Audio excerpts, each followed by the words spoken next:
Hey, what's up everyone? It's Jordy's Beats here, and today I want to make an in-depth mixing tutorial. So that means this video is going to be at least 30 minutes and possibly even more. So if that's not what you're looking for, then I'd suggest looking at a other video, but if you like to see a in-depth tutorial, stick around and then I'll show you how I do it. One final note before we start is that there is no set rule on how to mix. A lot of people mix differently, and actually everybody mixes different, and you develop your own habits after you mixed a couple beats for a while, and then you start to get in the rhythm of things and you start to create your own habits. So don't be afraid to experiment. If you like the content you saw today, please consider subscribing and leaving a like on the video. Alright, let's get started. So in the last 808 tuning tutorial, I showed you a simple loop, and by now I finished it. And I'm first going to play you the loop just so you have a reference now.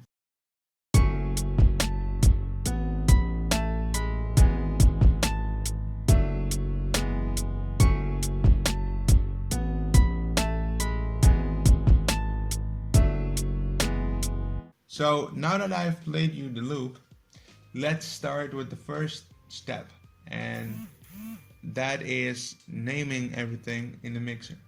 So what we're going to do is we're going to identify the sounds and then we're going to give them a name. This is one of the few things that I'll probably speed up.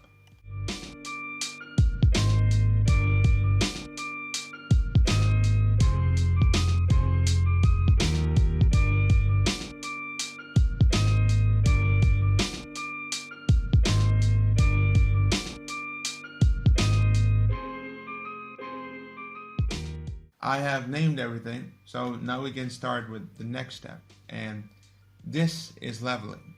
Now, I always kind of did leveling wrong in FL Studio because I saw a video from someone from Internet Money.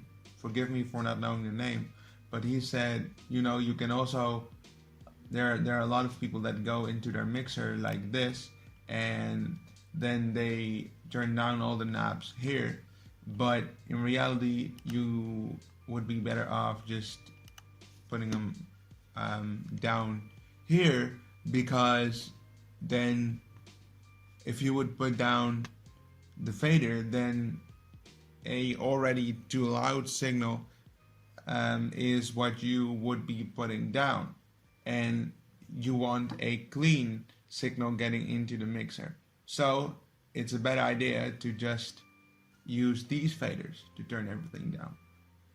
So the first thing we are going to do is turn everything down to a relative level which you can choose. I would recommend somewhere between -12 and -18 decibels.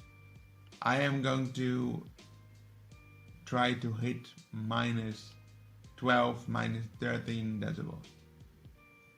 So I'm going to play now, and I'm going to play every instrument in solo, and first make sure the loudest peak of every instrument doesn't get above -12 dB.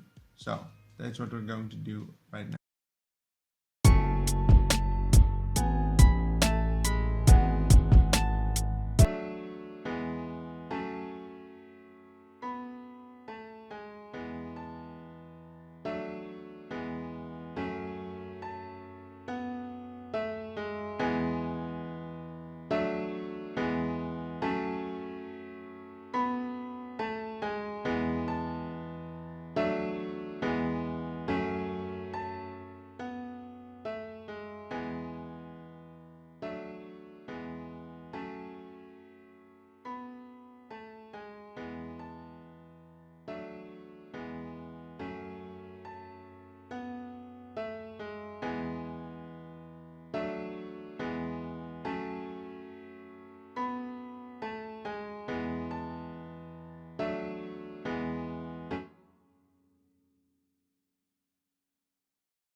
So you saw me playing around with the piano a bit now.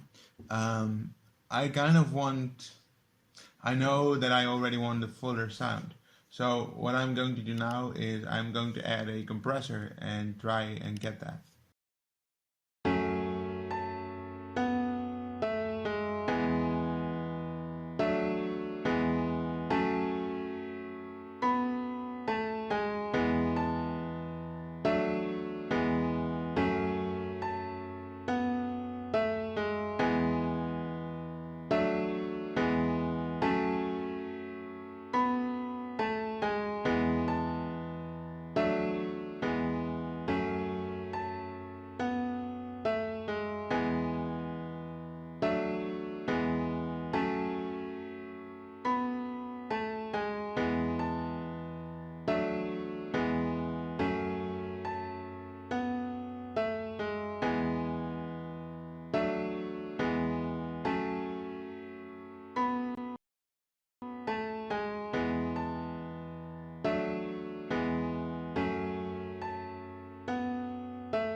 Alright, so now that you get the concept of getting everything kind of at minus 12 dB, I'm going to speed up and do the rest of the instruments.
Alright, so that took me a fair bit, but now everything is leveled close to minus 12 dB, which was my goal to start with. Now, the most trouble was actually with the 808 because there was one note that was way louder than the others for some reason. So I might have to address that later in the mix. But yeah, everything is leveled now relatively. So now this is what you would get.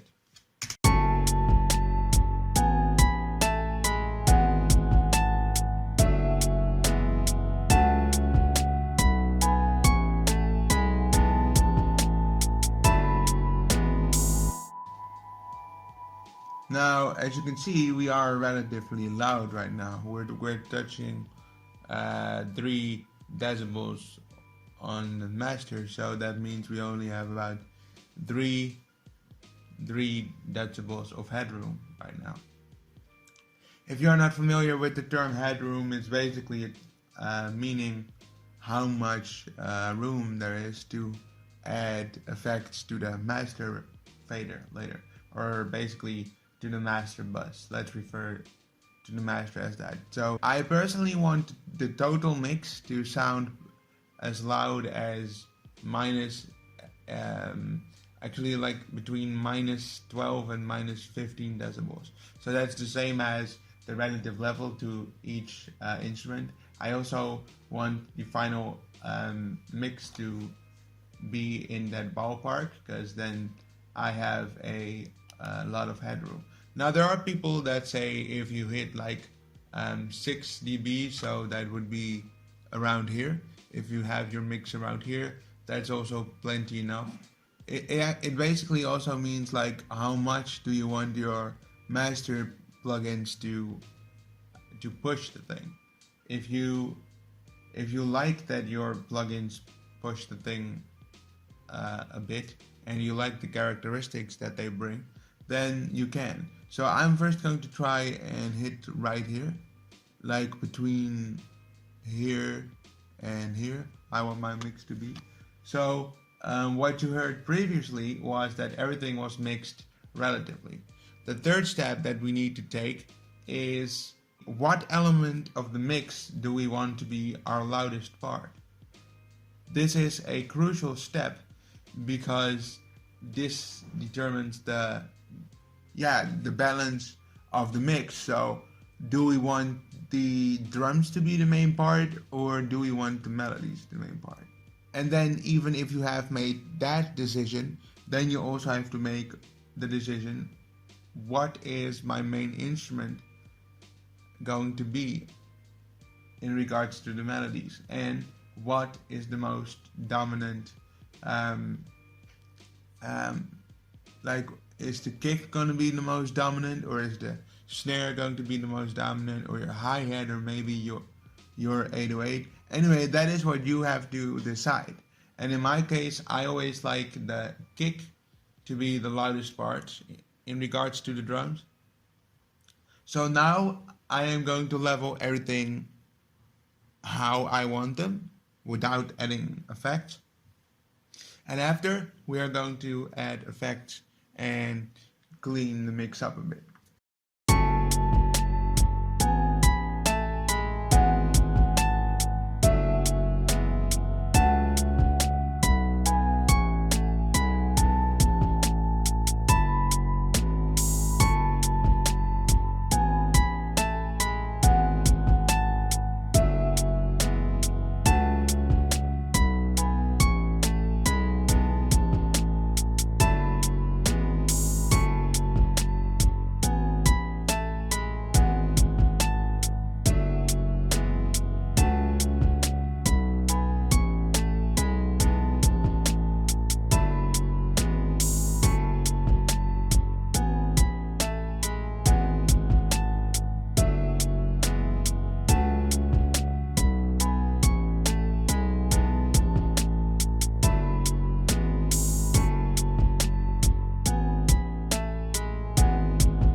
Now everything kind of hits at minus 12 dB as I wanted, and also the balance is there. Now this one is quite hard for me, at least, because there are many melodies going on, and as I said, I want the kick to be the main instrument of the drums, and for the other instruments, I want the piano to be the main instrument. So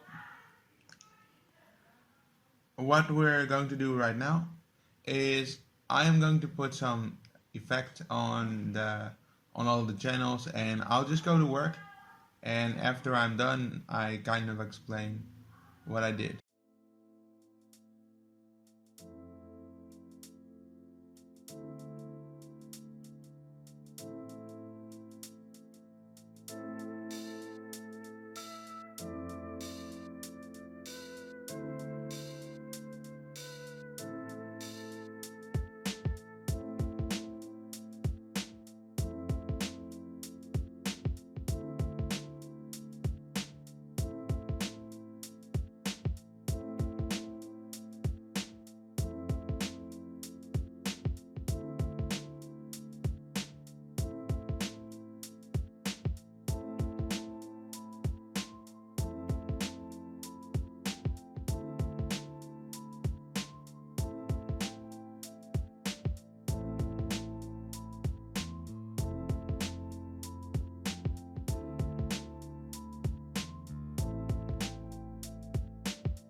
feel like I have to say something now because I had trouble with mixing this guitar sound, so this one,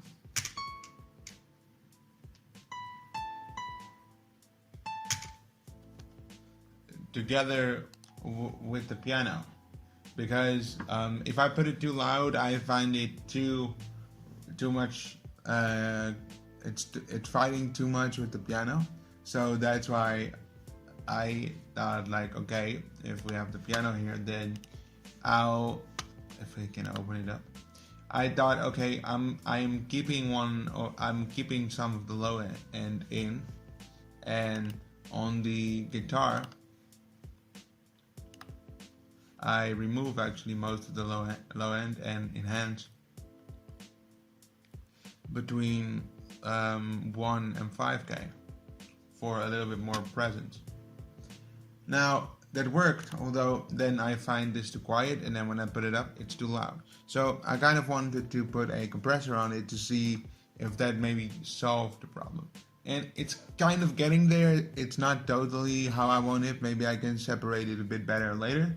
But okay, so now that we've done that, and that's kind of alright, and the counter melody is also fitting nicely with the rest, then I'm going to be concerned with the drums now. Also, if you have trouble separating your sounds, use your pen knobs because they can help you out a lot.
I put a soft clipper on the kick and the snare.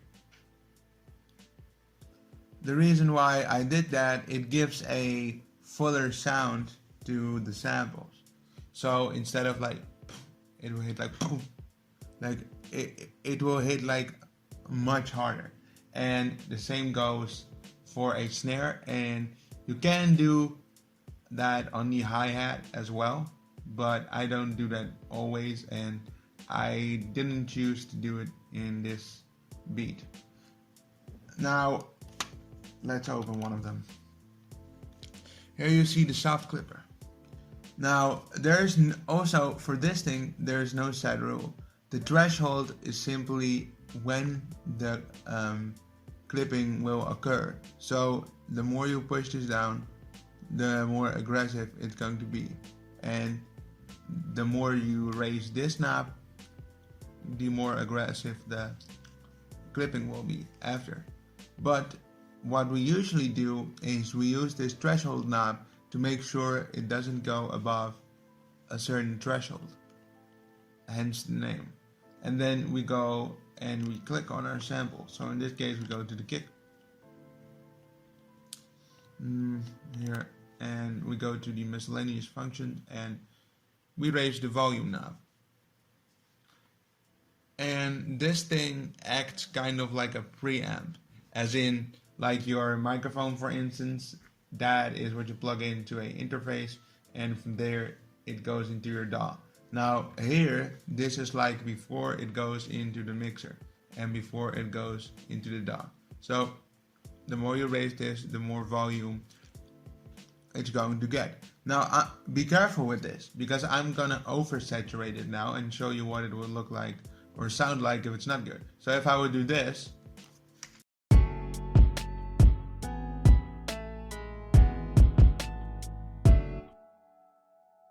way too compressed. So you have to find a middle ground somewhere.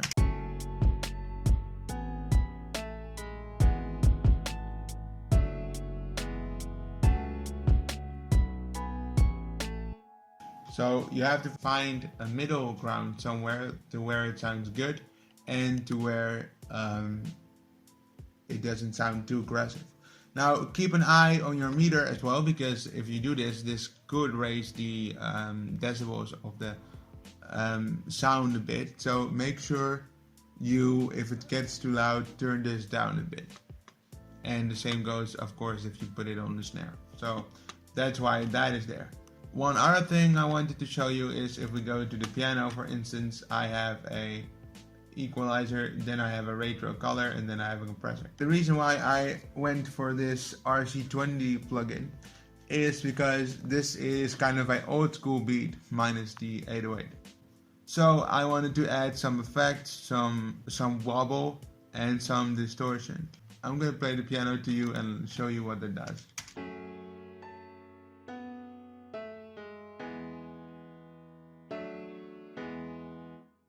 Alright, without it.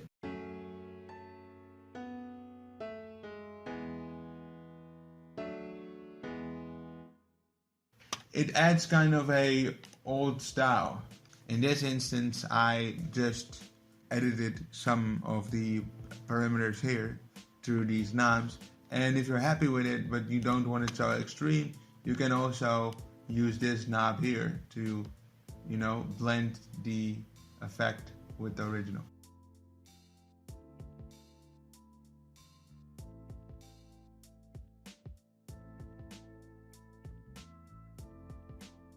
Alright, so I think I am gonna cover this much in the video. I'm not gonna make it any longer. If you have tips on how I can improve my videos, leave a comment down below. And also, if you have mixing tips for me or other people in the comment section, feel free to leave your thoughts below. I hope to catch you guys next time. But this is kind of how I mix, and I'm gonna make a separate mastering tutorial later if there's enough people that want it.